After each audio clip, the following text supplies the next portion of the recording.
Gotham's protector now fits in your pocket. Here's your look at the McFarlane Toys Page Puncher's Batman.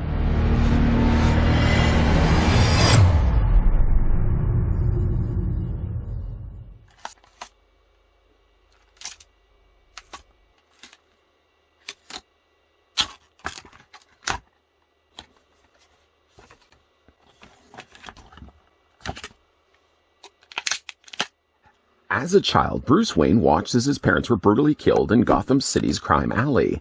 Traumatized by their deaths, he devoted his life to becoming the world's greatest weapon against crime, the Batman. To become the ultimate vigilante, the Dark Knight disciplined his mind and body to reach the pinnacle of mental and physical superiority in the relentless pursuit of justice.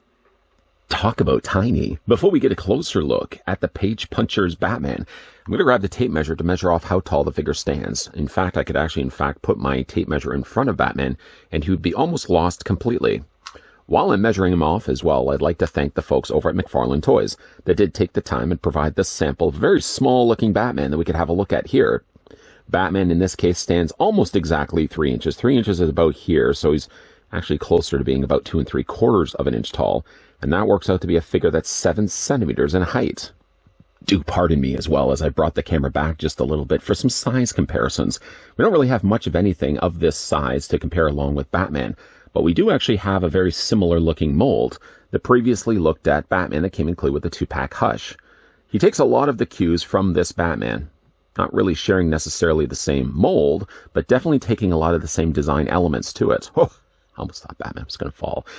Yeah, Page Puncher's Batman, to look at him and compare him next to the leg of the other larger Batman, he only goes to about the knee, maybe just a little taller than the knee. With the marketing of these figures, you get more smaller size figures, but you also get a comic book that comes included with them as well. In this case, it's a reprint of Batman issue 608 with fantastic art styling here of Jim Lee. Flipping through the pages, for those that haven't had the chance to read through Batman 608, the artwork on this is fantastic. Again, some images there of Killer Croc, some really great looking artwork. This comes included with, there's Catwoman also as well. So they haven't done anything differently, at least from the comic. I'm thinking inside the pages that the pages are also exactly the same. Maybe some advertisements here in the back for trade paperbacks may have varied from the original release of 608. But in that, you're basically just getting yourself a comic. Not one I would necessarily be putting in with my comic boxes. In fact, the one thing that's really good about the Page Punchers, just to reach off to the side here, is that they come included with, of course, the clamshell case we opened up at the beginning of this video. If you were paying attention, you may have noticed that it was only really attached by tape. Once you cut the tape on the side, the seals on the side, seals on the other side, and a couple on the top, you can very easily open this up and store your comic and the figure inside. For the size of this particular Batman, I may actually lean away from the idea of actually displaying this guy loose on a shelf, and more likely leaning to the idea of displaying this guy on the wall. Because, of course, you do also have the little hook hanger there on the top.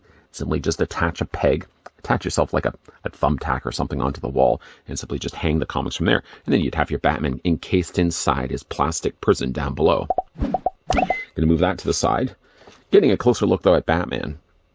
The Batman figure, in all honesty, for its size, isn't really all that bad at all. And I was actually surprised to see he had as much articulation as he did, which we'll talk more about in a moment.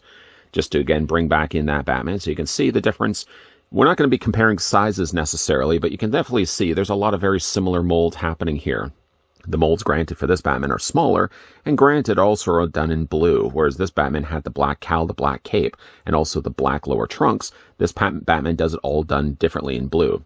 The face sculpt, for what it is, to be all honest, isn't that bad at all. Just going to move this Batman out of the way because I feel he's taken away the time. Yeah, getting closer to this Batman paints a little on the sloppy side around the area of his eyes, but all things considered, it's not that bad of a figure, really, when you look at it. The Bat emblem is a little on the larger side, but to be fair, really, this design of Batman also had a very large emblem to start off with. He's got the yellow down below here for his utility belt. The cape itself, soft plastic, very nicely molded here as well. It is a very different, though, cape from the one that we got here. Actually, not that much, really. I thought it was actually more straight down, but more comparing it between the two. The cape seems, again, identical. Just, again, a swap of the blue for the black, or vice versa. We are actually technically getting that Batman, I believe, released down the road as a gold edition blue cowl, blue cape. So it'd actually be a little bit closer to looking like this one here. Again, for the detail for what it is, Small painted teeth, and equally small painted tongue. I think it's handled really well for the sizing of this figure. For the articulation on him, again, this is something that really did catch me off guard. What I was really just expecting, as I'm rotating his head all the way around, was 5 points of articulation. He still somewhat has 5 points of articulation, but it's been generously added onto. I would have thought he would have just had head swivel, arm swivel, leg swivel, and that's it. 5 points. Tally it up. But instead, rather, this guy actually has a ball joint in the head, so you can rotate the head all the way around. And of course, because it is a ball joint, even though it's a very, very small head, you can have the head looking down, you have the head looking up, and you can also rock it back and forth. It's just a little harder for my hands, being a little larger as they are, to get in there.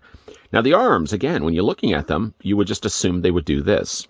Well, assume that they also do this, as the figure's arms do come out at a 45-degree angle. Wasn't expecting that at all. There is no hand articulation. I don't expect them necessarily to be putting hand pegs in there. They would just be way too small and more likely to lose. The figure does also have a waist swivel. And here's the thing as well. While I thought the figure would only be able to do this, the figure can also do this. He has a little bit of a joint allowing the legs to hinge outward. There's no articulation here for the feet, nothing for the boots. And even on the undersides of his feet either, he has no pegals either, so you can't attach him onto a display stand.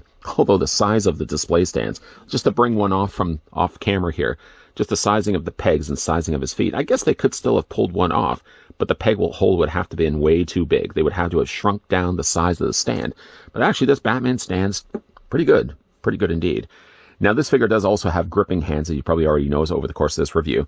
He doesn't have, for the obvious reasons, has no accessories to speak of. If he had come included with a Batarang, or he had come included with a grapple gun, for example, it would just be way too lost, way too small, way too lost very easily. Again, just to bring back in Batman so we can put things in proper perspective of just how small the Page Puncher's Batman is. I honestly don't think this is a line that I would necessarily collect to put loose and on the shelf. Maybe I would. I mean, we are going to be looking at the rest of these because McFarlane's team was kind enough to send over a whole bunch of them, so we're going to be looking at them in upcoming reviews. I don't know for the right now if I'm going to be actually putting any of these loose and on display. I like the idea that at least the clamshell that they come included with can be opened up and equally can be sealed as well. If you decide you want to take Batman out for a stroll, just put him on display for a time being. You can take him out of the clamshell, but I like the beauty of it that you can put him also back in there when you're ready and done playing with him. The McFarlane Toys Page Puncher figures aren't that expensive, so if you're looking at this and thinking that's a pretty small statured Batman with a comic I already have in my collection, at least know that the Page Punchers sit usually online at around $11.99, just a little below $12. For $12, I don't mind the fact that I already have an issue of 608, and I like the idea that you get yourself a little miniature Batman that's actually a lot more posable than I was expecting him to be. I mean, for me right now, I think my long-term plan, or at least my short-term plan, long-term plan may very well change. Short-term plan, I think, is to put Batman back in the clamshell he comes included with and hang him on the wall. I think the appealing trait of this is the fact that you get yourself a little tiny figure that can be displayed along with a comic, but I don't know right now if this is a comic that I plan to have loose or in a comic box and have Batman loose and on display. Those opinions, granted, may very well change the more we look at Page Punchers here on this channel, because again, the folks over at McFarlane Toys did provide a couple that we will be looking at in upcoming reviews. Batman, for its size, not a bad looking painted figure. Even the place that you think would be a little more of a problem to paint by hand, whether I'm assuming they're probably painting them by hand, like the eyes on his cowl, the mouth, the teeth, are all problem areas. And yet, for the size, they're painted pretty good. And again, I do like the idea. I keep going back to this idea that I do really like, that they did include a clamshell that can open and close and seal shut. So if you are or if you feel like you're ready to get Batman out on display, maybe put him on your desk for a little period of time with the rest of the Page Punchers, you can do that. But you're not destroying the packaging in the process. The only thing that's actually getting destroyed as you're having to open up the packaging is the clear seals on the side of the packaging, and that's it. What do you guys think of Page Puncher's Batman? Let me know down below in the comments section. Is this a line, first of all, that you have been collecting? Or second, is this a line you could see yourself collecting, either from what you've seen online or things like this review?